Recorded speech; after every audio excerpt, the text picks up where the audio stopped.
Senang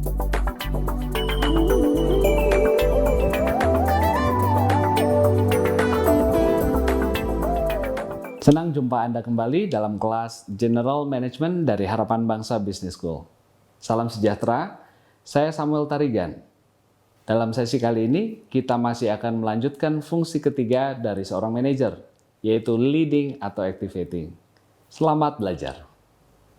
Dalam sesi yang ke-6, saya berharap setelah Anda mengikuti pelajaran ini, Anda mampu meningkatkan motivasi anggota unit organisasi Anda. Ya, baik secara lisan, tulisan, ataupun dengan memberikan tindakan tertentu. Ya, nah, jadi tujuan dari mata kuliah ini tidak hanya memberikan pengetahuan teori, tapi Anda juga berlatih lewat tugas besar untuk memotivasi teman-teman Anda, memotivasi anak buah Anda. Ya, jadi ini adalah sebuah simulasi untuk melatih kita memotivasi orang-orang di sekitar kita. Nah, kedua, saya juga berharap Anda mampu mengidentifikasi dan mengatasi masalah yang menghambat tim Anda mencapai target.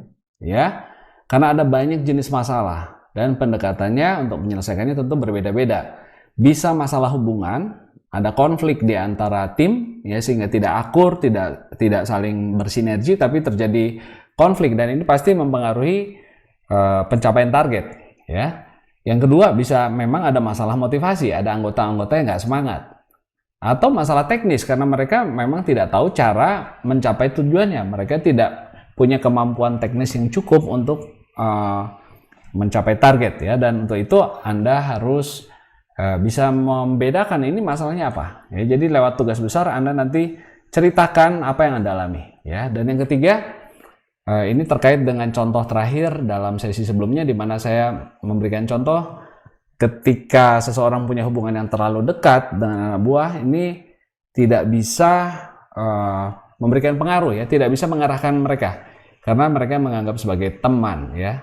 Tapi sebaliknya kalau Anda terlalu jauh, maka mungkin teman-teman Anda, ya, dalam hal ini kasus dalam tugas Anda akan menganggap Anda sebagai pemimpin sebagai terlalu bossy, ya, terlalu merasa bos yang hanya nyuruh-nyuruh tapi tidak peduli terhadap kita. Masih ingat ya definisi bos?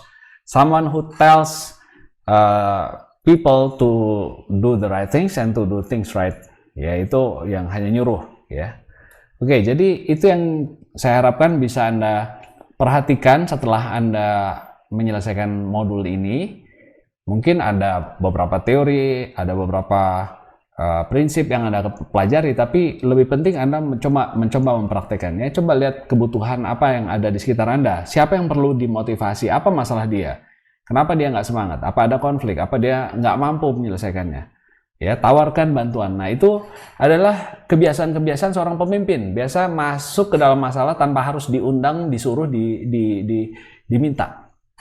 Ya, pemimpin ikut campur tangan di mana dia bisa berkontribusi, dia turun di sana. Nah, pemimpin tidak reaktif, ya, menunggu dulu sesuatu terjadi baru dia merespon, tapi dia proaktif. Dia tahu situasi dan dia lihat, wah, ini saya bisa ubah situasi. Ya, jadi seperti itu. Nah, saya sudah bahas dalam sesi sebelumnya kegiatan utama seorang pemimpin. Satu, memberikan pengarahan. Kedua, melatih, mengembangkan kemampuan anak buah kita dan memberikan motivasi. Dan hari ini saya mau banyak bicara tentang motivasi. Kita juga sudah bahas bahwa prinsip utama seorang pemimpin adalah menjaga keseimbangan, pencapaian target, dan hubungan. Menjaga hubungan dengan anak buah kita. Ya. Dan ini biasanya saling terkait. Kalau kita punya hubungan yang baik, biasanya anak buah kita juga akan termotivasi. Sehingga target akan tercapai. Ya. Nah, kita juga sudah belajar sebagai pemimpin dalam sesi sebelumnya ada banyak sumber power dan Anda perlu kembangkan. Semakin banyak Anda punya sumber power, semakin powerful Anda, ya, semakin bisa berdampak. Anda bisa gerakkan orang ke arah yang Anda mau, ya. Nah, itulah seorang pemimpin bisa menggerakkan tim menuju sasaran yang akan menguntungkan semua orang yang ada di situ. Ya, jadi satu, expertise. Kalau Anda punya keahlian, orang akan mendengarkan arahan Anda. Kedua, referen. Anda punya keteladanan, nggak hanya bicara. Memang sikap hidupnya perlu dicontoh. Ya, ketiga, jabatan secara sah. Ya, jabatan yang sah. Anda punya legitimate job title, ada jabatannya dan itu sah, ya wajar untuk didengarkan. Ya, kalau Anda punya jabatan presidir, ya anak buah wajarnya dengarkan. Belum tentu ahli, belum tentu teladan ya. Lebih bagus kalau ahli dan teladan dan punya jabatan. Nah, makanya semakin banyak sumber powernya, semakin powerful Anda. Reward, Anda bisa kasih bonus, Anda bisa kasih naik gaji, Anda bisa promosikan orang. Itu akan membuat orang lain juga melakukan apa yang Anda minta. Dan sebaliknya Anda juga bisa kasih pemaksaan ya, ancaman. Kalau Anda nggak capai target ya Anda saya pecat, Anda saya ganti. Nah, itu koersif ya. Tekanan-tekanan itu juga sumber power. Kalau Anda bisa sedikit mempush orang, ya memberikan sedikit ancaman, ya itu bukan sesuatu hal yang buruk ya. Saya berikan contoh di militer, kalau Anda nggak punya coercive power, tidak ada orang yang mau perang dan mati ditembak, nggak ada. Tapi itu sudah dibuat strukturnya. Kalau Anda tidak taat kepada atasan, ya Anda jangan ada di militer ya.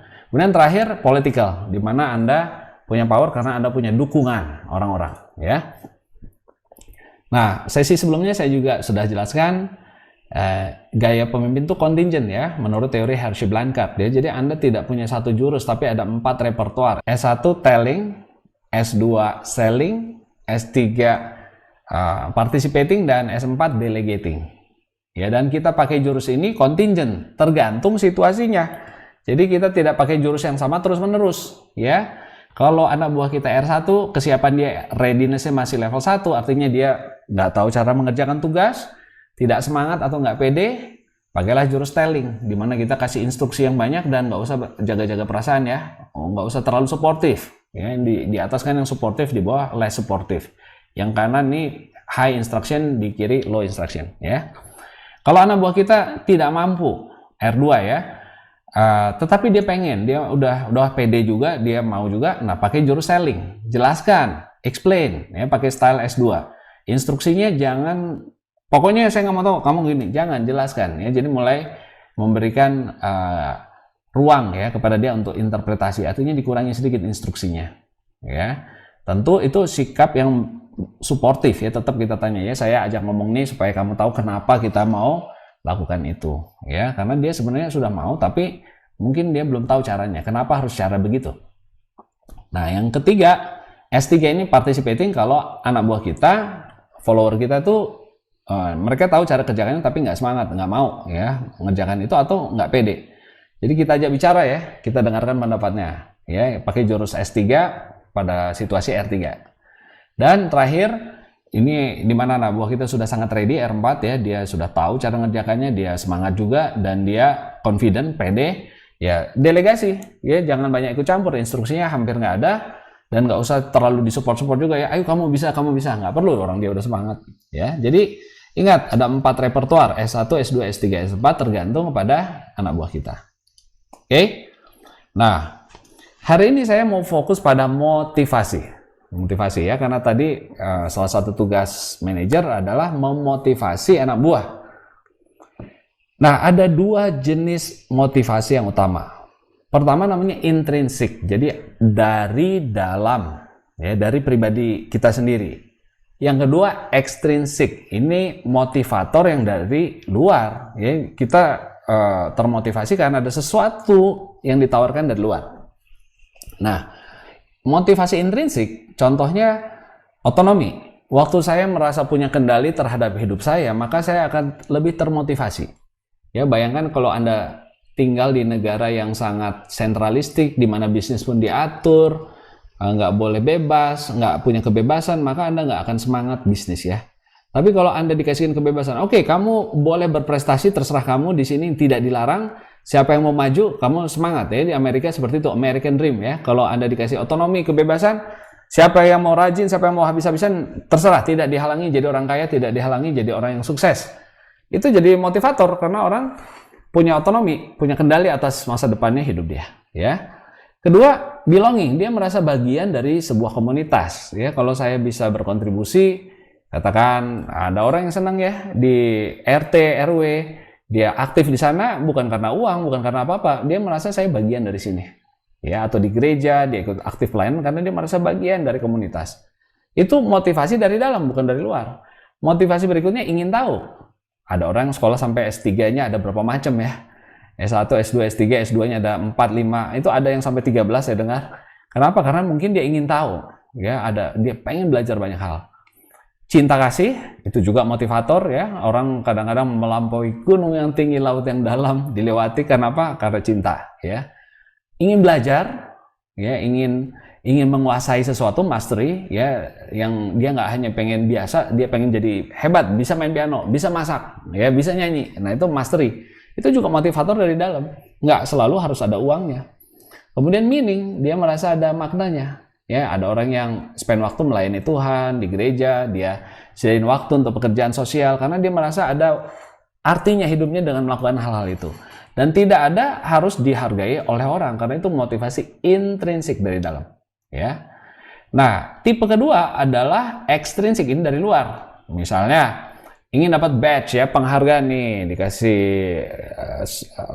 lencana. Ya, biasanya dikasih lencana tanda bintang jasa. Wah, itu ada yang ngejar begitu, ada. Ingin menang kompetisi karena persaingan, saya pengen juara. Nah, ini juga motivasi dari luar. Gua harus kalahin tetangga, mobil dia baru, mobil gue juga bisa baru. Nah, itu kompetisi. Takut gagal, ya, itu dari luar juga. Kalau gagal ada ancaman yang buruk, takut dihukum, itu dari luar. Ingin dapat bintang penghargaan, ya, ingin dapat uang, ingin dapat poin. Nah, itu kan anak-anak belanja terus, kenapa dapat poin atau dapat reward, ya, dapat penghargaan. Nah, intinya ini gambarnya carrot, ya. Jadi ini kombinasi ketakutan dan juga kerakusan biasanya, ya, greed and fear, ya. Nah, greed terhadap carrot, fear terhadap stick, makanya disebutnya stick and carrot. Ya, stick itu untuk memukul pantat keledai, kalau dia macet majunya dipukul, diancam, dipunish, nih plok plok plok plok, itu dihukum, sticknya main. Tapi nggak selalu di stick, ya, kadang-kadang dikasih carrot supaya si keledai maju ngejar-ngejar carrot itu kan. Dikasih iming-iming, nang ning dong, nang ning dong, ya, kalau menang nanti dapat ini, kalau kamu berhasil nanti dapat ini, ya. Nah, ini stick and carrot. Stick and carrot jelas bukan dari dalam, itu dari luar. Ya, jadi saya harap Anda biasa dengan istilah ini, ya. Jangan Anda jadi manusia yang hanya bergerak karena ada stick and carrot. Itu bahaya, karena kalau stick and carrotnya tidak tersedia, Anda jadi diam di rumah, nggak bikin apa-apa, nggak punya target dalam hidup, ya. Nah, tapi kalau Anda punya intrinsik, ya, dalam keadaan apapun Anda bergerak, ya. Saya dulu melihat ini situasi yang dilematis, ya. Ada anak-anak orang yang berada, keluarganya kurang motivasi. Kenapa? Karena dia nggak melihat ancaman miskin. Ya, kalau ada orang yang pernah merasakan susah, ya, biasanya dia akan berjuang lebih keras. Tapi anak yang sudah semua serba ada dari lahir, dia juga kurang menghargai. Kadang-kadang kurang menghargai, tidak semua, ya. Kadang-kadang ada yang kurang menghargai kesempatan untuk dia bisa berkarya, ya. Nah, perlu dibangkitkan motivasi intrinsiknya dari dalam. Tuh, kamu bisa kok. Kenapa? Karena uang buat dia nggak menarik, ya. Uang banyak kok sekarang. Buat keluarga saya nggak lagi susah uang dan rasanya nggak akan jatuh miskin. Nah, jadi yang harus dibangkitkan adalah motivasi intrinsik, ya, dalam keadaan seperti itu. Ya, jadi saya tidak tahu keadaan saudara apa. Kalau yang selama ini tergantung kepada iming-iming dari luar, takut dihukum sama takut atau harus dikasih hadiah, ya, coba Anda bangkitkan motivator intrinsik supaya Anda jadi orang yang berdampak, ya. Nah, saya akan tempatkan saudara sebagai seorang pemimpin dulu, ya. Kalau Anda seorang manajer, lihat anak buah Anda harus ngerti, dia itu nggak semua motivator dia ekstrinsik, harus dikasih hadiah atau ancaman, nggak semua. Anda harus tahu yang namanya intrinsik motivator. Dia itu bisa bergerak tanpa Anda kasih carrot, tanpa diancam stick, bisa. Nah, gimana caranya? Jadi Anda harus bangkitkan ini, ya. Dan ini juga bagi orang tua, nanti Anda orang tua punya anak, ya. Nggak semuanya harus dikasih hadiah, ya. Kalau kamu naik kelas, HP. Kalau nggak, nanti nggak jadi papi sita sepeda kamu, papi ambil komputer kamu. Nggak harus gitu. Ada motivator intrinsik yang bisa kita bangkitkan. Nah, ini dia. Pertama, kasih dia kesempatan, ya, kasih reward berupa kesempatan, dan dia boleh memilih kegiatannya. Jadi dia kesempatan untuk memilih kegiatan itu memberikan dia sense of choice. Ini adalah sumber kepuasan dari dalam. Ini salah satu dari 4 motivasi intrinsik, ya. Jadi kalau kita ingin anak buah kita semangat, jangan semua diatur, kasih dia kesempatan milih kegiatannya. Oke, kamu boleh pilih cara A, B, atau C. Wah, dia merasa aku punya pilihan. Dikasih kesempatan untuk memilih aktivitas. Jadi sense of choice ini juga membuat orang terus semangat ya. Kalau semuanya diatur ya aku robot kali ya.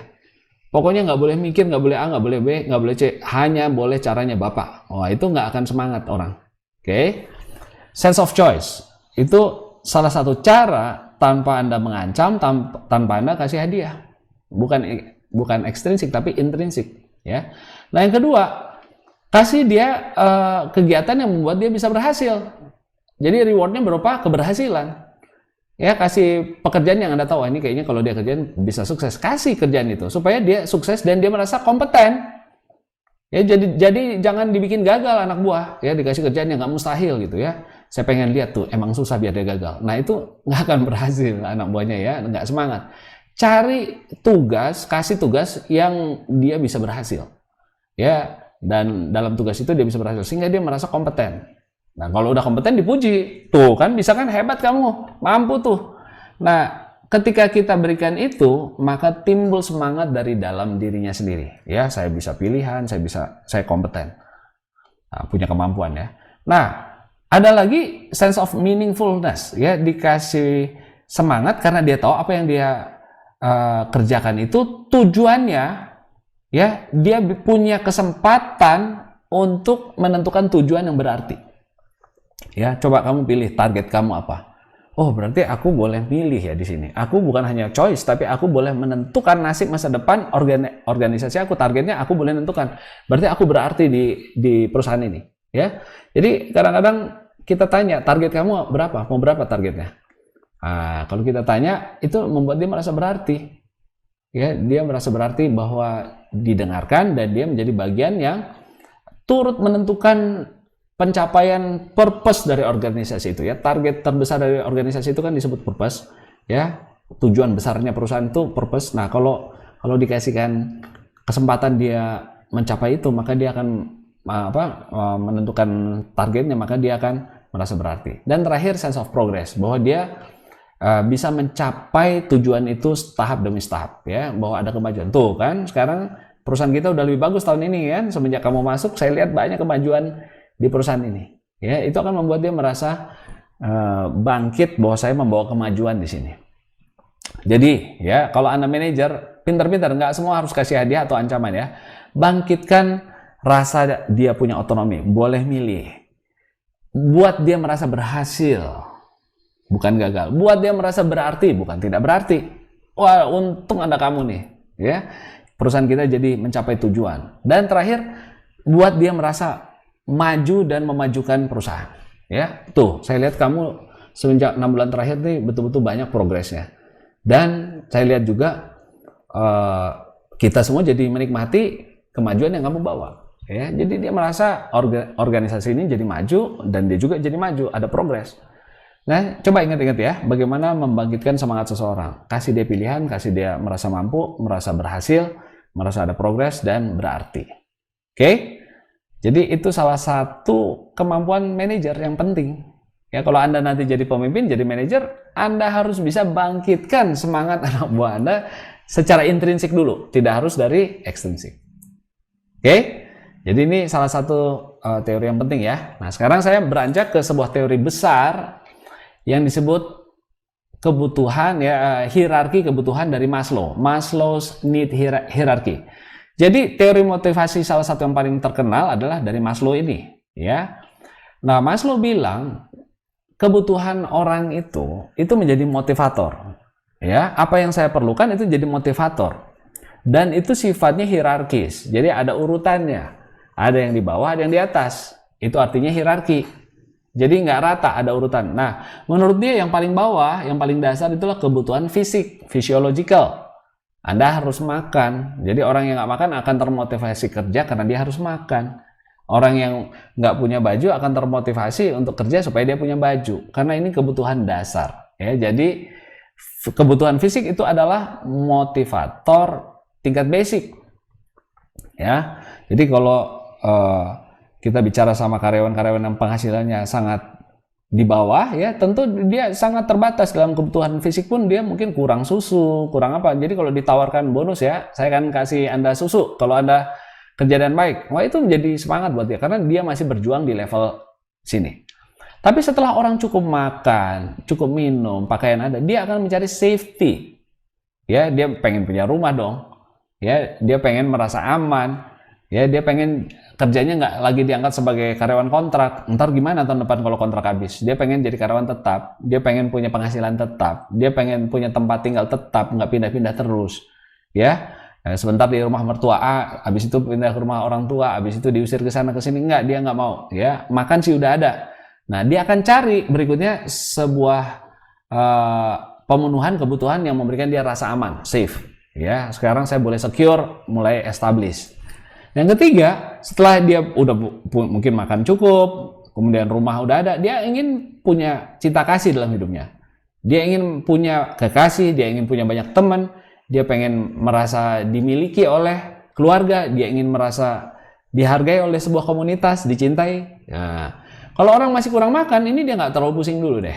Ya, yang penting makan dulu deh. Ya, orang belum punya rumah, mungkin nggak terlalu mikir dulu tentang love. Ya, tapi kalau Anda sudah punya makan cukup, rumah sudah aman, pekerjaan sudah aman, maka Anda mulai mencari teman hidup. Itu biasanya urutannya begitu, ya, dan mencari teman-teman, ya. Lalu setelah itu esteem, Anda tidak hanya pengen punya rumah, punya suami atau istri, punya keluarga, ya, punya komunitas, tapi Anda juga ingin merasa ada harga diri. Esteem itu harga diri, gengsi, ya. Jadi Anda hidupnya berharga. Wow, bagus ya. Dianggap mulia, dianggap keren, dianggap cool. Ya, ini di sini kalau orang udah di sini biasanya Instagram lah perlu ada like, ya. Facebook like, berapa like nih minggu ini gitu. Posting-posting tempat liburan. Nah, ini esteem. Dia pengen mulai dianggap berharga. Nah, jadi fisik, keamanan, merasa dimiliki, ya, cinta kasih dan merasa berharga, ya. Tapi setelah itu masuk ke tahap berikut. Kalau ini semua sudah terpenuhi, urutannya dari bawah ke atas sudah terpenuhi, maka dia masuk ke tahap self actualization, di mana sekarang saya nggak dimotivasi, ya, saya kerja walaupun semua udah cukup, makan udah cukup, rumah udah ada, istri anak udah ada, dan saya juga mobil bagus sudah ada. Maka saya kerja nggak lagi untuk mobil, untuk gengsi, bukan nyari mobil bermerek, bukan lagi lihat jam tangan bermerek, nggak ingin, bukan itu. Saya ingin mewujudkan semua mimpi, ide-ide saya untuk mengubah sesuatu, menghasilkan sesuatu. Contoh ya, Elon Musk, uang udah ada, kenapa masih kerja? Ya, yang membuat SpaceX, ya, roket, dia ingin mewujudkan ide saya. Itu self actualization, dia pengen aktualisasikan ide dia. Ya, saya bisa ngirim orang ke Mars, saya bisa bikin satelit yang dengan roket yang dikirimkan secara vertikal, naik dan turun vertikal, bisa dipakai lagi roketnya. Nah, itu SpaceX itu adalah self actualization, bukan untuk cari makan, ya, dan bukan untuk dipuji orang lagi. Kalau dipuji udah kenyang dia dari dulu kali ya, wah hebat, jamnya bagus, enggak gitu lagi, ya. Elon Musk udah pada gagasan untuk mewujudkan gagasan, ya. Nah, ada banyak orang itu. Jadi kalau Anda tahu menghadapinya, orang itu Anda harus nilai dulu dia lagi cari makan atau cari keamanan, cari penerimaan, ya. Love itu penerimaan intinya kan, penghargaan, atau dia sedang cari kesempatan untuk berkarya. Beda nih, ya. Jadi kalau ada profesor yang udah cukup makan segala macam, Anda tawarin, Pak, nanti saya kasih bonus ya, mungkin nggak terlalu menarik buat dia. Ya, tapi dibilang, Pak, kalau Bapak lakukan itu, ini banyak orang yang tertolong loh. Ya, masyarakat ini akan jadi semakin maju kalau Bapak terapkan itu. Wah, itu menjadi motivator buat dia, karena dia ingin berkontribusi, ide dia pengen terwujud, ya. Nah, dan Anda nggak perlu puji-puji dia ya. Wah, kalau gitu Bapak keren deh. Ya, betul-betul nanti Bapak masuk koran deh. Enggak begitu lagi ya. Itu kita harus tahu menghadapi siapa, ya. Dan kalau Anda salah menilai dan memberikan motivator yang salah, jadi nggak menarik buat dia, ya. Contoh, satpam dibilang, Pak, kalau nanti Bapak nggak ada kejadian di tempat parkir ini, Bapak bisa jaga, saya betul-betul akan memperhatikannya, saya betul-betul merasa Bapak itu sangat bagian dari keluarga saya. Dia bilang, Pak, nggak apa-apa deh, keluarga apa nggak keluarga, kasih bonus aja, saya butuh susu buat anak saya. Gitu ya, jadi Anda harus tahu nawarkan yang mana ke siapa. Oke? Nah, kalau orang yang udah mulai cukup makan, dia perlu rumah, ya tawarkan. Mungkin saya belikan rumah kalau mencapai apa. Nah, gitu ya. Jadi ini hierarki kebutuhan dari Maslow. Ya, ulangi sekali lagi, fisik, keamanan, penerimaan, penghargaan dan bisa berkarya, ya, aktualisasi diri. Oke. Nah, teori yang lain lagi adalah yang cukup terkenal, ini dari McClelland, Profesor McClelland. Ya, ini dia bilang ada 3 kebutuhan atau 3 motivator seseorang. Yang pertama adalah kebutuhan untuk berprestasi. Ya, pada dasarnya tidak ada orang yang ingin gagal. Jadi seorang itu selalu punya keinginan untuk belajar sesuatu dan mencapai sesuatu yang cukup sulit. Ya, bukan sesuatu yang mudah. Ya, jadi ada orang yang butuh achievement tinggi, ya.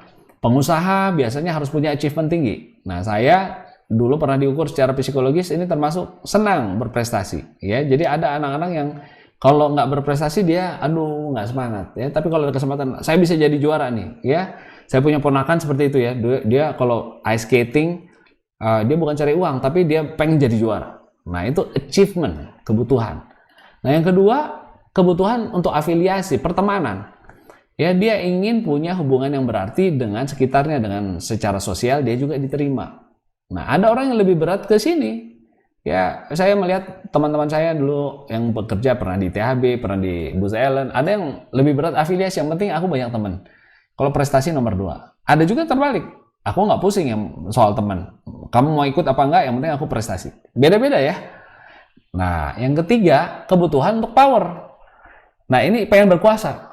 Nah, pengen ambisi untuk bisa mengatur, mempengaruhi orang lain, melatih orang lain, mengajari orang lain, padahal nggak ditanyain, ya, dia ngajarin orang nih, gini loh caranya, lu gini, lu tau nggak lu mesti gitu. Nah, orang yang suka ngomong gitu, nggak diminta bantuan dia tiba-tiba nimbrung, itu dia punya kebutuhan untuk power, dia ingin mengatur, ya, dan ini bukan salah, ini adalah 3 kebutuhan yang memang ada dalam psikologi manusia, ya.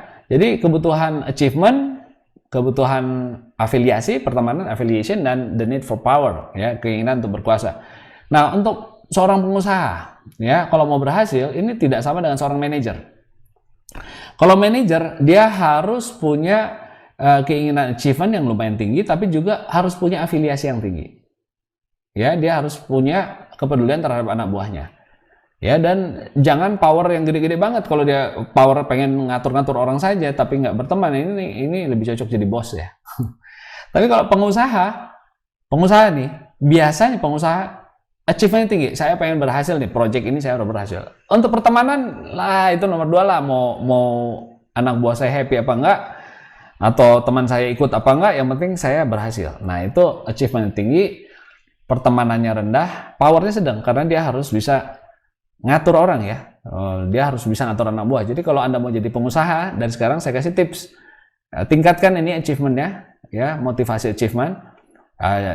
Ini bukan harus 0, tapi bukan itu fokus Anda. Yang penting power juga Anda harus tingkatkan, bahwa Anda bisa mengendalikan orang, itu dilatih untuk bisa ngatur orang, ya. Karena kalau orang nggak punya need for power, enggak lah, aku ikut aja. Contohnya, ya, pengusaha itu susah kalau dari mudanya mau makan apa, terserah, berarti dia nggak punya power tuh. Dia mau diatur orang. Mau liburan kemana? Aku ikut aja. Mau dengar lagu apa? Aku ikut deh.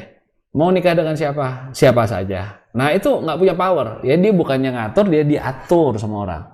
Ya, dan untuk jadi pengusaha kurang cocok. Anda harus mulai biasakan bilang, saya mau A, saya mau B, saya suka itu, saya nggak suka itu. Harus bisa bilang. Ya, jangan dibilang ini gimana, lumayan. Itu lumayan. Kalau itu juga lumayan. Semua lumayan dan nggak ada yang menarik buat Anda.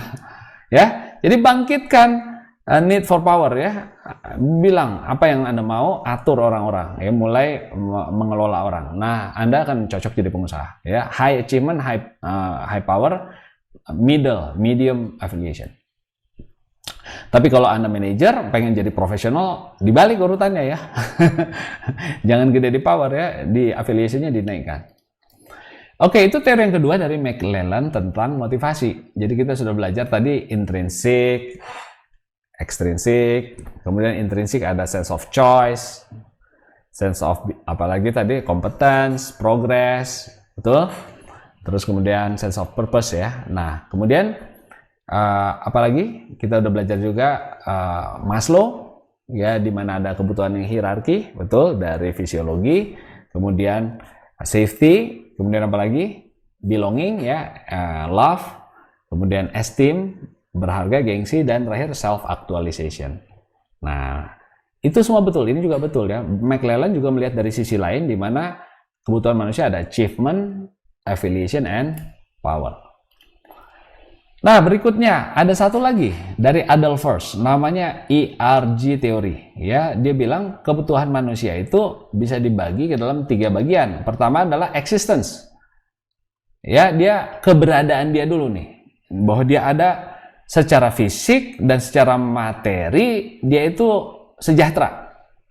Ya, kalau secara fisik dan materi dia nggak sejahtera, nggak usah ngomong yang lain ya. Adolphus bilang itu salah satu kebutuhan basic. Orang tuh harus sejahtera secara materi dan secara fisik. Ya, jadi kalau sakit itu akan menderita. Itu orang akan cari cara supaya dia sehat, dia cari kesembuhan. Kalau dia nggak punya uang, dia akan kerja gimana supaya dapat uang. Ini dipenuhi dulu eksistensi dia. Ya.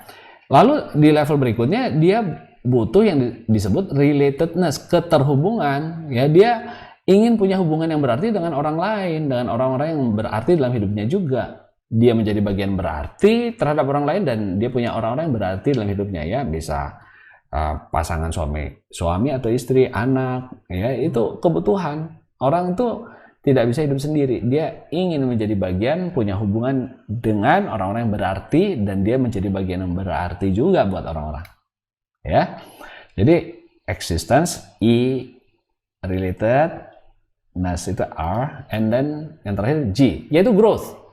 Ya, kalau Anda makan cukup, rumah sudah ada, udah punya pasangan, udah punya anak, ya tentu Anda ingin bertumbuh, nggak terus sampai nunggu mati ya. Udah dari umur 50, 40 Anda udah punya rumah, udah punya keluarga, terus Anda nunggu meninggal sampai tua. Enggak, Anda ingin growth, Anda ingin bertambah, ilmunya nambah, pengaruhnya nambah, ya, kebijaksanaannya bertambah, keteladanannya bertambah, hidupnya menjadi lebih mulia, lebih dihormati, lebih bisa jadi contoh sama orang, lebih berkontribusi di masyarakat, jasanya juga, amalnya juga semakin banyak, pelayanannya banyak kepada masyarakat. Itu pertumbuhan. Ya, ilmunya juga nambah terus. Tadinya nggak ngerti itu, sekarang jadi bertambah. Mungkin gelarnya banyak, sekarang ya nambah lagi. Saya lihat ada orang yang gelarnya sampai banyak sekali ya, karena ingin bertumbuh. Ya, jadi itu menurut Adolphus, existence, relatedness, growth. Ya, jadi coba Anda ulangi lagi dari awal teori motivasi tadi ya. Ada intrinsik, ekstrinsik. Ya, yang intrinsik tadi ada apa saja? Ya, choice, terus meaningfulness, terus ada achievement, ya dia bisa berhasil, competence, dan juga ada progress. Terus kemudian ada Maslow, segitiga, ya, fisik, safety, love, esteem, actualization. Ya, terus habis itu apa? Kita juga belajar yang dari Profesor McClellan, the needs for achievement, needs for affiliation, needs for power. Dan menurut Adolphus, ERG, yaitu apa? Eksistensi dulu, existence, relatedness, dan growth. Banyak sekali ya. Nah, Anda ulangi pelan-pelan. Tidak usah buru-buru, Anda ulangi lagi, mundur lagi kalau masih belum hafal itu Anda ulangi. Karena ini bukan hanya teori, tapi Anda perlu selami supaya Anda ketika ketemu orang, Anda punya intuisi ya. Oh, ini ngadepin orang ini dia pengen temen nih. Atau ini cari makan nih, atau ini cari gengsi nih. Oh, ini butuh prestasi nih orang. Oh, ini cari power nih. Nah, kalau Anda ngerti itu, Anda bisa menghadapi banyak situasi dengan mahir. Oke. Nah, satu lagi masih ada. Nah, teori motivasi yang cukup terkenal ya. Jadi hari ini saya akan memberikan sedikit teori karena ini terkait dengan tugas Anda memotivasi orang lain. Ya, kita sebenarnya belum masuk ke ranah teori. Kita belum masuk bicara teori. Itu masih di minggu kesekian ya. Kalau Anda lihat di konsep map kita, di course plan kita, teori masih akan dibahas beberapa minggu lagi. Tetapi ini saya sampaikan supaya Anda tahu waktu Anda masuk dalam tugas kelompok, oh, kebutuhan orang tuh beda-beda. Ya, Anda bisa bangkitkan intrinsic motivation. Ya, dan beda-beda. Keluarga yang udah berada tentu beda sama yang sedang pas-pasan, kebutuhan mereka beda dan bukan yang satu lebih baik daripada yang lain. Keadaan mereka berbeda sehingga membutuhkan treatment yang berbeda. Ya. Nah, Herzberg ini juga salah satu teori yang sangat applicable, sangat-sangat terpakai. Nah, dia bilang ada faktor-faktor yang kita anggap selama ini motivator, padahal itu bukan motivator, itu disebutnya hygiene. Jadi dia bagi dua. disebutnya motivator hygiene model. Ya, higiene ya, orang Indonesia bilang hygiene itu adalah sesuatu yang harus ada ya. Kalau Anda punya rumah nggak diperhatikan hygiene-nya, nanti sakit orang. Tapi kalau orang rumahnya higienis sekali, bersih, bukan artinya orangnya pasti happy dan berprestasi kan? Tidak. Jadi itu dibagi dua. Ada motivator, ada hygiene. Ya, dulu orang pikir ini sama. Nah, motivator ini yang membuat orang ingin berprestasi, ingin mencapai sesuatu. Ini menyemangati orang. Hygiene adalah faktor yang kalau dia ada, orang bukan jadi motivated. Ya memang seharusnya begitu. Namanya rumah ya harusnya jangan banyak kuman. Ya kalau rumah kita nggak ada kuman ya bukan jadi semangat orang. Memang udah harusnya begitu. Nah, hygiene factor sini kalau sampai nggak ada, orang akan menjadi demotivated. Motivasinya jadi hilang, jadi nggak happy. Nah, hygiene itu beda sama motivator. Kalau motivator bisa bikin plus semangatnya. Kalau hygiene ditambah-tambah juga nggak akan jadi plus. Yang ada kalau hygiene-nya kurang, dia jadi negatif, jadi demotivated. Nah, ya. Jadi dia bedakan. Kita harus tahu hygiene factors ini adalah hal-hal dalam pekerjaan, karakteristik dalam pekerjaan yang membuat orang jadi nggak happy kalau nggak ada. Job dissatisfaction, ya. Jadi kalau hygiene factorsnya nggak memadai, ini orang akan nggak happy. Tapi kalau itu ada, belum tentu juga jadi semangat. Nah, karena yang bikin orang semangat bukan hygiene, tapi motivator. Oke, coba Anda bedakan ya. Hygiene factors adalah hal-hal yang bisa membuat orang nggak happy. Tapi belum tentu bikin orang happy dan semangat. Ya, contoh gaji. Banyak orang pikir kalau gaji ditambah terus, orang akan semangat. Nggak juga, sampai tingkat tertentu orang nggak semangat lagi. Saya kasih contoh ya, kalau saya kasih gaji 10 juta tapi pekerjaan Anda sangat nggak berarti ya, saya suruh kerjaan sesuatu yang ya hina lah, suruh ngorek-ngorek tong sampah di depan rumah saya, terus ngorek tong sampah di tempat orang, saya bayar 10 juta, mau nggak? Nah, meskipun gajinya naik, Anda belum tentu mau ya, karena gaji itu ada batasnya memuaskan saudara ya. Jadi gaji itu bukan motivator. Gaji itu termasuk hygiene. Artinya apa? Kalau gaji kurang, orang nggak happy. Tapi gaji banyak pun orang belum tentu happy. Ya, sekali lagi ya. Kalau gaji kurang, orang pasti nggak happy. Tapi gaji banyak, belum tentu orang semangat. Oke? Jadi itu termasuk hygiene.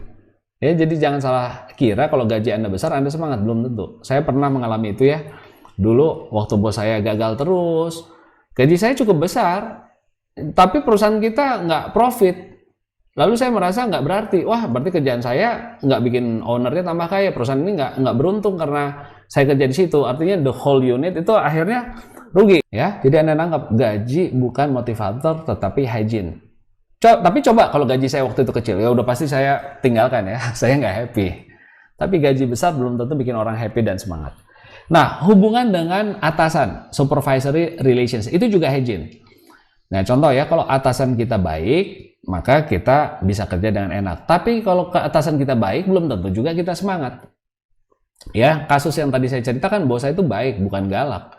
Ya, jadi hubungan yang buruk sebaliknya, kalau hubungan buruk pasti kita nggak happy kerja. Tiap kita masuk kantor, dia lagi.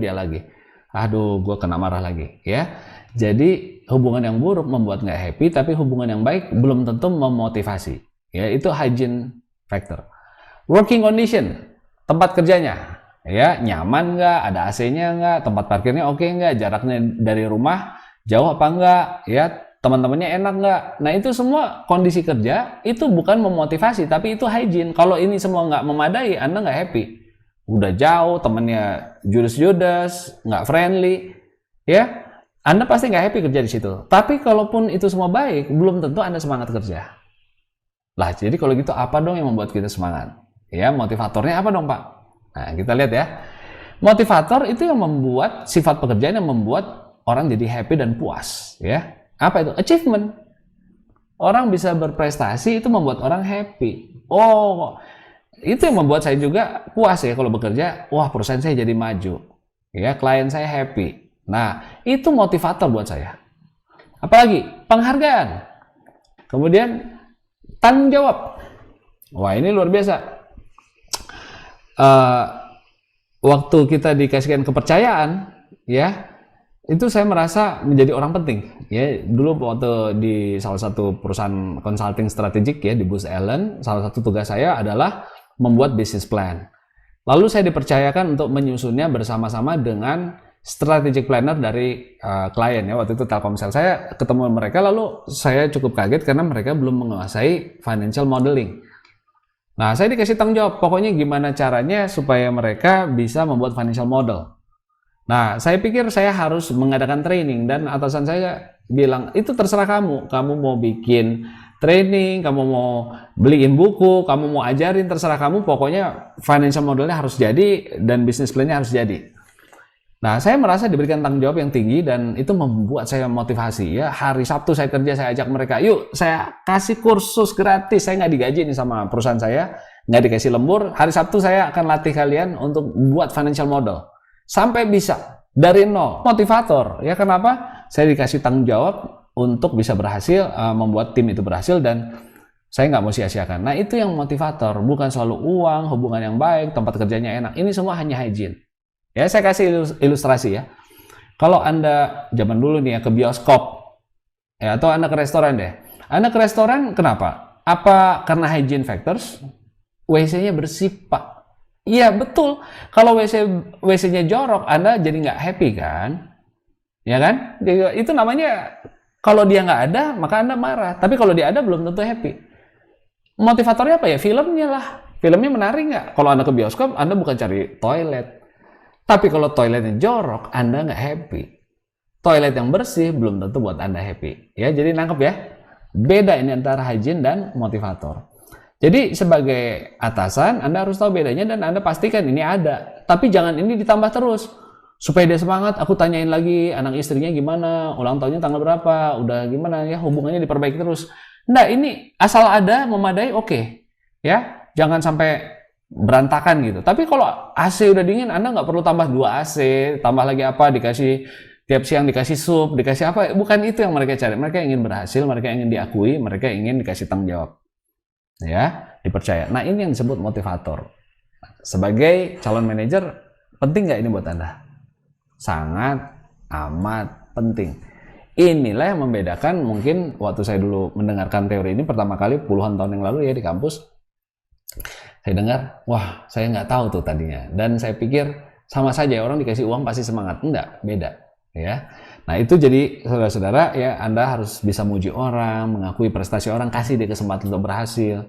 Ya. Nah, itu hal-hal yang memotivasi mereka. Dan latih dari sekarang ya, karena banyak orang yang kaku, nggak pernah muji orang. Kenapa? Dia nggak perhatikan juga ada orang berprestasi. Dia nggak perhatikan ada orang punya potensi. Dia nggak perhatikan ada orang yang lagi ingin berhasil. Ya. Nah, kalau Anda semakin matang, Anda akan bisa menyeimbangkan ya. Hygiene itu sampai segimana sih yang perlu dijaga ya. Tapi yang perlu bisa ditambah terus adalah motivator. Kalau ini ditambah, selalu tambah bagus. Kalau yang di atas ditambah enggak. WC yang udah bersih, di toilet yang udah bersih, di bioskop ya sudah segitu. Nggak perlu sampai mengkilat banget. Orang nggak akan datang ke situ karena ke bioskop karena toiletnya sangat mengkilat ya. Asal jangan bau, bersih, kering, udah. Nah, tapi kalau motivator itu lain cerita. Ya, ini Anda harus tambah terus. Oke, nah sekarang Anda sudah belajar beberapa teori motivasi tadi. Saya coba sandingkan bersebelah-sebelahan, ya istilahnya juxtapose, ya juxtaposition. Jadi di sebelah-sebelahkan. Pertama, masih ingat ini dari siapa? Fisiologi, safety, belonging, esteem, actualization. Ini dari mana? Hierarki teori yang dia bilang harus dari bawah dulu sebelum ke atas. Maslow, betul. Ya. Nah, ini sebenarnya mirip dengan ERG. Yang dua ini urusan existence, fisik, keamanan, betul kan? Eksistensi dia urusan materi nih. Kemudian belongingness, ya bahwa dia punya cinta kasih, punya rasa terhubung, itu kan sama aja dengan relatedness ya. Dia menjadi bagian dari komunitas, itu kan terhubung artinya. Jadi sebenarnya teorinya mirip walaupun menamakannya berbeda-beda. Nah, untuk punya gengsi, punya aktualisasi diri, ini kan bukankah itu growth? Nggak hanya punya teman, anak istri, tapi juga makin bagus rumahnya, makin diakui prestasinya, makin banyak idenya yang bisa diwujudkan. Artinya terjadi pertumbuhan, pertambahan, peningkatan, naik kelas itu istilahnya. Ya, itu bahasa orang-orang yang butuh pertumbuhan. Ya, jadi Maslow ini ERG ya. Kemudian McClellan, masih ingat? Nah, dia bilang dia mulai dari sini, dia nggak bahas yang di bawah, dia udah bicara yang psikologi semua ya. Bahwa kebutuhan untuk pertemanan itu kan sama dengan relatedness. Nah, kemudian pengen punya power, bisa mengendalikan. Dan akhirnya ingin punya kontribusi, prestasi. Buat saya bukan mengatur orang yang penting, tapi saya punya prestasi. Ya, itu kan sama dengan aktualisasi diri. Ya, saya pengen punya sesuatu jasa di negeri ini. Saya ingin melakukan sesuatu perubahan di bangsa ini. Ya, jadi itu orang-orang yang sudah di level ini. Ya, bukan yang lagi cari makan, hanya cari keluarga, ingin bisa ngatur orang, ngendalin orang, tapi ingin berkontribusi, ingin berprestasi. Ya. Nah, saya harap Anda juga mengerti hal ini. Suatu hari Anda juga sampai ke situ. Mungkin sekarang masih di sini, existence dulu, saya nggak tahu. Tapi pasti Anda akan sampai ke situ. Ya, saya harap juga Anda ngerti hidup ini bukan sekedar eksis, bisa makan, bisa minum, punya rumah, nggak sekedar punya anak istri, ya, nggak sekedar juga nanti jadi manajer bisa ngatur-ngatur orang, nggak. Tapi utamakan satu hari Anda punya ide, gagasan, aktualisasikan sehingga Anda punya prestasi yang jadi dampak, jadi berkat, membawa kemajuan di mana Anda ada. Nah, itu mungkin kalau saya bisa simpulkan teori ini berlaku ya. Saya merasa itulah kenapa saya mau ngajar semangat di ITHB mengajar Anda semua.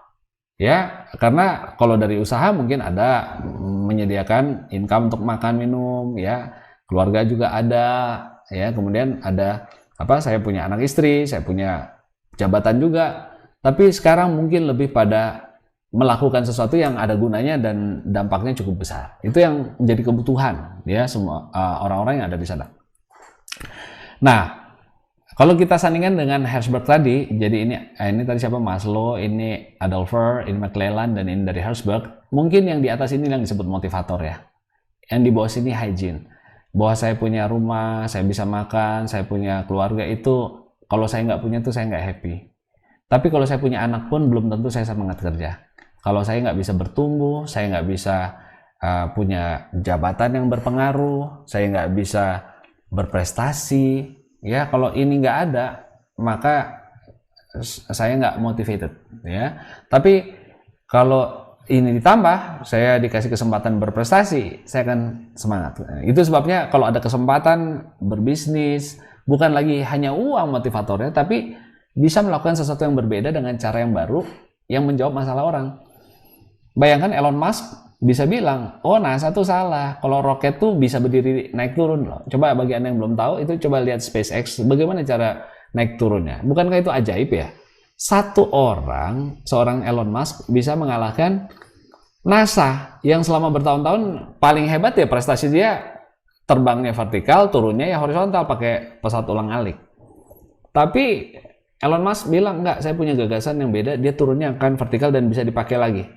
Ya, roketnya bisa dipakai lagi. Wah, menurut saya dia udah sampai pada level sini ya. Dia ingin prestasi sesuatu yang mengubah cara hidup manusia. Ya, itu juga motivator buat Bill Gates. Ya, Bill Gates orang dari Microsoft, orang salah satu terkaya di dunia. Bill and Melinda Gates Foundation. Harta mereka yang begitu banyak itu banyak sekali diberikan ke yayasan itu, ke foundation itu bukan untuk anaknya diwariskan ke anaknya, tapi mereka ingin kontribusi kepada masyarakat. Ya, mereka bikin pendidikan yang lebih baik, ya, membuat sekolah-sekolah, memberikan beasiswa, membuat vaksin, menyediakan obat-obat. Nah, itu karena mereka itulah motivator mereka, bukan lagi yang di sini ya. Itulah motivator membuat mereka semangat untuk terus bekerja. Ya, mengembangkan Microsoft. Karena kalau untuk makan udah lebih dari cukup. Berapa turunan mau beli mobil apa lagi, semua udah terbeli ya. Nah, itu yang menyebabkan salah satu orang terkaya lain namanya Warren Buffett ya. Ini juga investor yang sangat terkenal. Warren Buffett ini menitipkan kekayaannya kepada Bill and Melinda Gates Foundation. Jadi harta dia itu bukan untuk anaknya juga. Dia percayakan untuk dikelola oleh Bill and Melinda Gates Foundation. Ya, karena dia juga ingin berarti, dia ingin juga punya achievement di dunia ini, melakukan sesuatu yang baik, yang berprestasi, yang positif, yang mengubah, begitu. Jadi saya ingin sampaikan kepada saudara ya, jangan hanya mikir cari makan, uang bonus. Itu sekarang mungkin nanti Anda kerja nyari gitu ya, pengen punya HP baru yang keren, it's okay. Tapi make your path, siapkan jalan Anda sampai ke atas. Ya, untuk Anda bilang satu hari saya pengen punya sekolah kayak Pak Sam mungkin atau Pak Tarya atau lebih bagus dari kita lah. Anda lakukan sesuatu yang berguna buat orang. Saya mau kasih beasiswa sama orang, atau saya mau kasih obat-obatan sama orang, saya mau bikin rumah sakit, saya mau lakukan sesuatu bukan hanya karena buat saya lagi, ya, tapi untuk jadi berkat buat orang. Ya, lihat para ahli ini bilang semuanya yang berprestasi itu akhirnya sampai ke atas. Cuma sayangnya ada orang yang berhenti sampai di sini, sampai tua masih cari makan, di sini masih cari keamanan, cari pasangan hidup, ada yang begitu ya. Karena apa? Mungkin tidak disiapkan dari awal. Ya, langkah-langkah hidupnya nggak melihat bahwa ada yang lebih jauh dari sekedar itu. Bahwa hidup kita ini bisa berguna, bisa berarti, meaningful tadi ya, sense of meaningful itu penting. Ya, kalau Anda nggak tahu ini, nggak punya ini, ya Anda bosan hidup, itu yang disebut depresi. Depresi itu bukan stres, beda. Stres itu capek pikiran dan Anda kelelahan sampai ada masalah, tekanan, dan Anda ingin menyerah, itu stres. Tapi kalau depresi itu nggak punya semangat hidup. Betul-betul mau ngapain lagi ya? Aduh, saya ngapain, pengen cepet mati gitu. Mati atau hidup itu nggak ada bedanya buat dia. Itu yang disebut depression ya. Dulu saya pernah mengalami itu karena obat. Saya makan obat ya karena ada sesuatu kondisi. Saya nggak tahu, tiba-tiba saya nggak senang main musik lagi padahal saya hobi. Saya nggak mau main golf padahal dulu saya suka. Saya nggak mau diving, saya dulu hobi banget diving dan fotografi. Tiba-tiba kamera saya nggak suka lagi. Terus saya coba cari Google, kenapa tiba-tiba semua hobi saya hilang. Dulu suka makan, terus tiba-tiba nggak suka lagi. Lalu saya cari tahu. Ternyata itu yang disebut mild depression. Depresi tingkat rendah ya, tingkat menengah lah ya. Artinya ringan, depresi ringan, tidak terlalu parah. Waktu Anda tiba-tiba kehilangan hobi, itu harus segera diperbaiki ya. Jadi ada sesuatu yang berubah. Ternyata itu efek dari fisik ya. Jadi secara kimia, dalam kasus saya, nggak semua orang begitu ya. Dalam kasus saya secara kimia terjadi perubahan keseimbangan sehingga yang dulu menarik jadi nggak menarik, dan itu depresi. Ketika saya baca obatnya memang efek sampingnya itu saya baru tahu, wah bahaya ya depresi. jadi malas ngapain ya. Nah, semenjak itu saya berhenti makan obat itu dan saya ingin punya gairah lagi ya, punya semangat, dan ya puji Tuhan bisa pulih lagi ya. Saya pengen melakukan banyak hal ya, bangun pagi selalu semangat, pengen bikin A, bikin B, bikin C ya. Tapi buat Anda yang mungkin nggak punya semangat ya, itu mungkin perlu pertolongan, karena mungkin saja itu sebuah kondisi yang harus segera diatasi ya, karena itu akan berpengaruh terhadap masa depan Anda dan masa depan orang-orang di sekitar Anda ya. Dan Anda harus akui, wah ini mungkin saya punya masalah dengan motivasi saya, kok saya nggak semangat ini, nggak semangat itu, bagaimana saya bisa jadi pemimpin?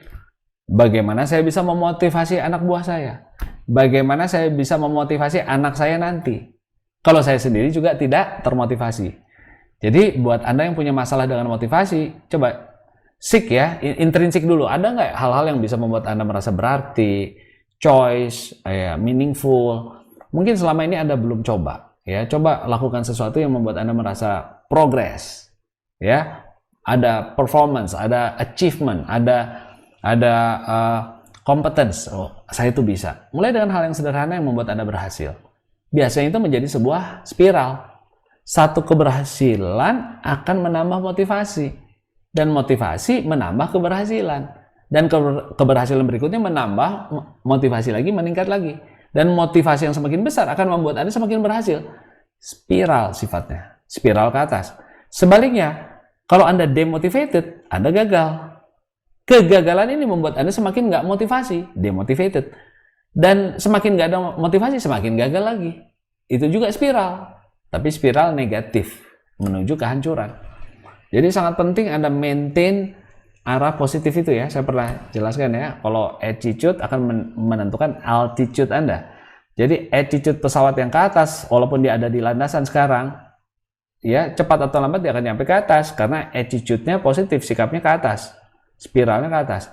Tapi kalau Anda di atas sekarang, uang ada, kuliah juga, badan sehat, semua nggak ada masalah. Tapi kalau sikapnya negatif ya, udahlah buat apa, itu spiral ke bawah. Hati-hati, atasi segera, berdoa sama Tuhan, bicara sama hamba Tuhan, minta didoakan ya, sharing sama orang, baca buku, minta project, minta sesuatu supaya Anda bisa atasi spiral ini, jangan sampai negatif ya. Karena meskipun Anda di atas, kalau negatif, akhirnya akan ketinggiannya di bawah ya, itu akan turun. Ya, itu altitude itu kan ketinggian. Ya, you start from low it's okay, tapi you must end up di atas. Ya, itu ada orang bilangnya Anda lahir miskin tuh nggak salah. Ya, tapi kalau Anda mati miskin itu ada problem di sana. Ya, you are not supposed to fail. Ya, kita ini semua ciptaan Tuhan yang bisa berhasil. Ya, jadi ini penting sekali. Jadi ini bicara untuk siapa? Motivasi buat anak buah, tapi terutama untuk kita dulu. Kalau kita udah motivated, biasanya kita juga bisa memotivasi anak buah. Kenali beberapa jenis motivasi. Itu pesan hari ini ya. Nah, sekarang saya ingin bagian terakhir ini cerita tentang kenapa ada organisasi atau bagian dalam organisasi, dalam perusahaan yang nggak berprestasi. Salah satu sebabnya terjadi konflik. Ya, satu orang nggak cocok dengan yang lain, satu bagian dengan yang lain. Nah, kenapa terjadi konflik? Ini karena terjadi keberagaman, heterogeneity, ya. Dan ada beberapa jenis, ada 4 jenis. Keberagaman itu ada yang urusannya karena kerjaan, task related, ada yang karena hubungan. Ini namanya relations oriented. Ya, perbedaan kita, konflik kita muncul satu karena pekerjaan, yang satu karena hubungan. Nah, ada lagi yang karena faktor-faktor demografis yang bisa kita lihat, ya, oh itu memang dia beda, ya, sukunya beda, agamanya beda, itu kelihatan. Tapi ada juga yang di dalam kognitif, proses berpikir di dalam, orangnya dari luar tampilannya sama, tapi dalamannya beda nih, softwarenya beda, ya. Itu kognitif, itu proses dalam pikiran Anda, ya. Orang yang sekolahnya sama, lulusan sama, belum tentu cara berpikirnya sama kan. Dan ini potensial menimbulkan konflik. Nah, gambar ini adalah salah satu juga bagian penting dari disertasi saya. Ya, S3 saya sangat senang belajar tentang decision making ya. Itu ada di kampus, disertasinya Anda bisa lihat. Ya, salah satu sumber masalahnya di sini. Ya, kenapa orang nggak bisa ambil keputusan dengan baik? Karena terjadi konflik, ya, atau menghindari konflik. Jadi dia putuskan sendiri karena nggak mau ngajak banyak orang, takut konflik. Nah, contoh ya. Jadi pendidikan yang berbeda itu dapat kita observe ya. Observable artinya dapat dilihat. Yang di bawah ini nggak dapat dilihat ya, karena ada di dalam pikiran. Yang di atas ini faktor-faktor demografis. Nah, yang terhubung dengan pekerjaan dan dapat dilihat contohnya pendidikan. Yang satu jurusan kimia, yang satu dari ITB, yang satu dari mana, ini beda-beda ya pendidikan. Kedua, functional background. Functional masih ingat ada orang marketing ketemu sama orang finance, nggak selalu akur nih, karena dari urusan pekerjaan tuh mereka sudah beda, dan kebetulan backgroundnya dapat dilihat ya, oh ini orang finance, itu orang marketing, functional background. Industri background, yang satu biasa di industri otomotif, yang satu biasa di industri kesehatan, ini nggak nyambung, yang satu agresif, yang satu lebih peduli orang, ini bisa ribut nanti urusan kerjaan karena faktor-faktor demografisnya berbeda. Pengalaman internasional. Ya, ada orang yang sudah biasa keluar negeri, ada yang belum pernah keluar negeri, ada yang belum pernah keluar dari rumah orang tuanya, ada yang udah melanglang buana, ya, kemana-mana. Nah, ini akan membedakan orang. Orang yang udah punya wawasan, dia nggak sabar sama orang yang, kok lu gitu aja nggak ngerti sih. Nah, ini menimbulkan problem yang terkait pekerjaan. Ya, karena perbedaan demografis. Nah, tapi ada juga perbedaan demografis yang menyebabkan bukan urusan kerjaan yang nanti ributnya, tapi urusan hubungan. Contoh umur ya, yang satu tua, yang satu muda. Yang muda ini kurang harga yang tua, nah ini bisa jadi masalahnya nanti bukan masalah pekerjaan, masalah nggak terima orang nih, ya, jadi urusan pribadi. Ini urusan pribadi, ini urusan pekerjaan, ini urusan pribadi nih. Ya, kamu anak muda nggak sopan sama saya orang tua. Nah, walaupun yang muda benar, bisa saja orang tuanya nggak terima, karena ini udah bukan urusan pekerjaan. Konflik Anda harus bedakan dulu. Ini yang menjadi konflik ini urusan pekerjaannya yang membuat ide pekerjaannya, atau memang hubungannya udah rusak. Ya, nah umur salah satu faktor yang bisa menyebabkan konflik hubungan, konflik pribadi. Ini bukan pekerjaan ya. Ini lebih susah nyembuhkannya. Jenis kelamin, dasar cewek, dasar wah itu ribut, nanti bisa ribut ya, atau dasar cowok. Nah, itu juga bisa menimbulkan hubungan yang rusak ya. Perbedaan gender, kebangsaan, orang Barat, orang Amerika, orang Perancis, orang Indonesia. Wah, ini saya pernah ya dengan orang-orang teman-teman dari India dulu, saya kaget cara kerjanya begitu, ya agak-agak kasar kalau menurut saya. Oh, lempar-lempar, waduh, ya saya kaget ini ya. Dan bisa hubungan rusak, tapi ya saya coba paham ya. Tapi yang pasti saya pernah agak konflik dengan orang Perancis, di mana dia sangat tersinggung waktu saya bikin jadwal kerja. Saya jemput dan dari bandara langsung ke klien. Dia tanya, kita belum makan siang? Belum, saya bilang. Terus kenapa? Ya kita langsung kerja ke klien. Maksud kamu kita nggak makan siang? Ya kita pesan aja nanti di jalan. Oh, dia marah sekali. Karena budaya mereka jam makan siang, makan siang. Nah, itu konflik-konflik yang bisa urusannya hubungan. Ya, tapi waktu itu akhirnya dia juga coba memahami dan bisa kita atasi. Sosioekonomi, nah, satu dari keluarga berada, satu dari keluarga pas-pasan, ini bisa menyebabkan hubungan yang terganggu ya. Dia bilang, lu mentang-mentang orang kaya, lu pikir gampang ya semua ini hidup. Tahu nggak, buat gua 10.000 itu berharga. Nah, kita harus peka ya. Jadi jangan kita anggap semua orang sama dengan diri kita. Especially kepada saudara yang belum menikah. Anda akan mengira semua orang cara berpikirnya sama dengan saudara. Tidak. Bahkan nanti pasangan hidup Anda pun dibesarkan di keluarga yang berbeda budayanya. Sehingga cara berpikirnya bisa beda. Nah, itu bisa menimbulkan masalah bukan pekerjaan tapi hubungan. Oke, ini semua bisa dilihat ya. Nah, sekarang faktor yang nggak bisa dilihat yang bisa menimbulkan masalah hubungan. Contoh, pengetahuan. Yang satu pengetahuannya banyak, yang satu jarang baca buku, ya bisa ribut soal kerjaan ya. Enggak, itu udah bener kok. Aduh Bapak, itu baca dari buku terakhir. Pengetahuannya beda. Keahlian, keterampilannya yang satu udah pengalaman puluhan tahun, yang satu masih baru, ya jelas. Ya bisa konflik urusan kerjaan. Nah, pengalaman spesifik tertentu, yang satu udah pernah mengatasi masalah tertentu, yang satu belum. Ya, apalagi. Nah, itu ada hal-hal yang bisa menyebabkan hubungan pekerjaan terganggu, ya, konflik. Nah, sikap itu nggak kelihatan dalam hati. Ya, saya ini bermusuhan dengan orang, atau minder, atau sombong, saya ini merasa superior, ini bisa menyebabkan hubungan terganggu. Ya, karena masalah attitude. Attitude ini nggak selalu kelihatan di luar, kadang-kadang disembunyikan dalam hati. Ya, gue nggak terima sama lu, gue nggak suka sama lu. Nah, ini bisa menyebabkan hubungan terganggu, dan ini berpengaruh terhadap organisasi kita. Kepribadian, satu pendiam, satu diam itu artinya dia bukan marah, tapi yang satu kan orangnya cerewet nih, dia bilang kok lu diam aja sih, lu marah ya sama gua. Ya. Itu hubungan yang terganggu. Apalagi nilai-nilai, yang satu merasa uang penting, yang satu merasa hubungan penting, yang satu merasa pertemanan itu harus dijaga, yang satu merasa nggak apa-apa, biasa, nggak jujur. Nah, ini bisa menimbulkan konflik ya, karena dalamannya beda softwarenya nih. Cara berpikir seseorang dan yang lain bisa berbeda dan bisa mengganggu hubungan, bukan pekerjaan.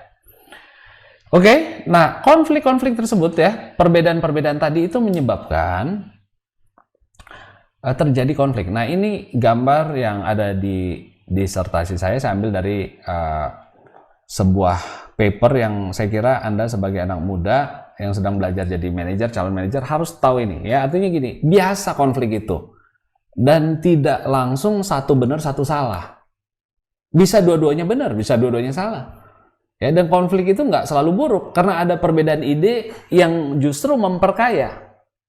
Ya, di Indonesia kan nggak semua orang Batak, orang Jawa, orang Sunda kan bineka tunggal ika, beragam, justru bisa jadi tambah kaya kan. Nah, jadi tidak ada ya dalam papernya Hambrick and Mason ini sangat seminal, istilahnya seminal ya. Jadi setelah paper ini ditulis, banyak paper yang penelitian yang meneliti apa yang mereka tulis. Membuktikan membuktikan ini benar atau salah ya. Mereka punya teori bilang gini, tidak ada orang yang berpikir dengan rasional terus-menerus. Pasti ada batasnya. Jadi tidak ada yang bilang, oh mereka nggak rasional ya, aku yang rasional, itu nggak masuk akal. Gue masuk akal, nggak ada. Saya yang ngajar ini pun nggak selalu masuk akal loh. Nah, saudara juga begitu, yang mendengarkan nggak selalu dibilang, oh Pak Sam nggak masuk akal. Anda juga bisa nggak masuk akal. Kenapa? Ini penjelasannya. Situasi itu adalah stimulus ya yang kita terima. Bisa ada informasi, bisa ada berita, bisa ada email, bisa ada WA, bisa ada buku yang kita pelajari, ada dosen yang ngajar kita. Ini semua masuk ke pikiran kita telinga, lalu disaring oleh basic kognitif ya, pengetahuan Anda. Kalau saya ngomong statistik yang Anda nggak ngerti, ini nggak ada yang masuk satupun, terbang langsung, kebuang. Terus sesuatu yang nggak menarik buat Anda. Saya ngomong soal uang padahal Anda nggak tertarik uang. Itu juga dibuang langsung, Anda nggak perhatiin. Jadi yang masuk hanya sedikit nih, yang tembus. Karena disaring oleh pengetahuan dan nilai. Kalau menurut Anda itu nggak penting, itu dibuang. Nah, kalau Anda nggak ngerti apa yang diomongin, itu juga kebuang. Jadi yang masuk mungkin sedikit. Pertanyaannya, apa semua orang pengetahuannya sama, nilainya sama? Tadi sudah saya jelaskan di halaman sebelumnya kan, orang tuh beda-beda di sininya. Dan karena pengetahuannya beda, kepribadiannya beda, nilai-nilainya beda, maka informasi yang dia terima tuh beda antara A dan B. Ini istilahnya limited field of vision. Jadi informasi yang Anda dengar tidak 100% Anda simpan. Yang dari tadi saya ngajar ini juga nggak 100% masuk ke pikiran Anda. Ya. Nah, difilter. Apa yang nyambung buat saudara masuk, yang sesuai dengan nilai Anda terima. Nah, yang masih Anda tolak ya ada yang keluar, ada yang juga menurut Anda saya nggak ngerti Bapak itu ngomong apa, itu hilang. Ya, jadi limited field of vision, yang masuk itu hanya sedikit. Lalu setelah masuk, selective perception, yang Anda perhatikan betul-betul juga, wah itu bagus tuh poin itu. Itu juga nggak semua kan, dari yang semua Anda nangkep, itu betul saya setuju, itu nggak semua juga Anda ingat. Nah yang betul-betul Anda perhatikan hanya beberapa. Nah yang beberapa ini udah pasti beda antara si A, si B, si C, si D, nggak ada yang sama semua. Tadi makanya saya tanya, apa yang penting buat apa ya pelajaran penting apa yang Anda dapatkan dari kuliah hari ini? Nggak akan sama satu dengan yang lain. Ya karena Anda sudah dibangun dengan cognitive base, nilai yang beda, yang masuk beda, yang diperhatikan beda, pemahamannya juga, interpretasinya, Bapak itu ngomong apa, memaknainya bisa beda.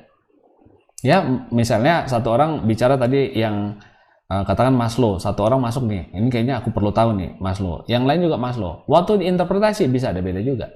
Sehingga persepsi kita sebagai seorang manajer pasti beda-beda. Dan membuat pilihan kita juga beda, keputusan kita kan beda, karena situasinya kita bacanya beda. Jadi, ada nggak orang yang betul-betul rasional semuanya?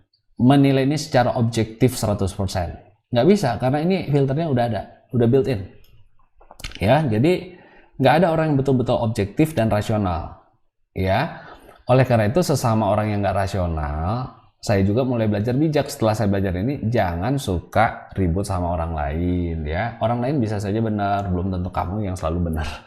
Ya, bisa saja kamu masuk informasinya nggak semua, ya, dan dia dapatkan sesuatu yang kamu nggak dapatkan.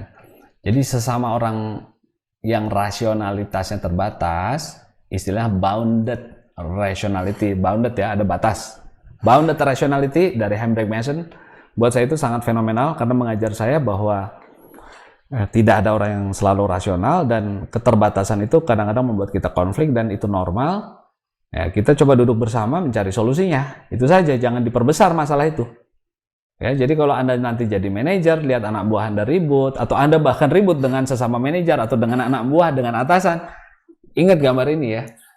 Tidak ada orang yang 100% benar, selalu benar, rasional. Tidak juga orang selalu salah.